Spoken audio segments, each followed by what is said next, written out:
তো ঢোলের মতো দেখতে বসার জায়গাটায় দাঁড়িয়ে আছে। আর পুরো পার্কটার ভিউ দেখাচ্ছি, দেখো কত সুন্দর আর খুব বড় পার্কটা। হ্যাঁ, এটা মিকি মাউস। ও মা! এই মিকি মাউস ঢেকুরটা চড়তে তো ভীষণই ভালোবাসে। আর এই পার্কের স্লিপটা দেখতে যেমন সুন্দর, চড়তেও তেমন ভালো। তো এখন বড় হয়ে গেছে, তো সিঁড়ি দিয়ে স্লিপে না উঠে ক্রলিং করে স্লিপে ওঠা শিখে গেছে।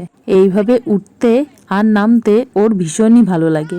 এই পার্কটা ভীষণই সুন্দর। এখানে বসার সিটটা ঢোলের মতো দেখতে বলে তো এই পার্কটার নাম দিয়েছে ঢোল পার্ক। আবার এই পার্কে একটা গুহাও আছে, আর অনেকে এই পার্কটাকে গুহা পার্কও বলে থাকে। পার্কটা আমাদের বাড়ি থেকে অনেকটা দূরে বলে সবসময় যাওয়া হয় না। আর দেখো, ও যখনই যায় এই জিরাফটার ওপরে বসে জিরাফটাকে খুব আদর করে, আর একটা হামিও দিয়ে দিল। আর এই বিশাল স্টেজে ডান্স করে আর একটু দোলনা চড়ে তো চলে আসলো বাড়িতে। আরও মিনি ব্লগ দেখার জন্য চ্যানেলটিকে অবশ্যই সাবস্ক্রাইব করে দিও। বাই।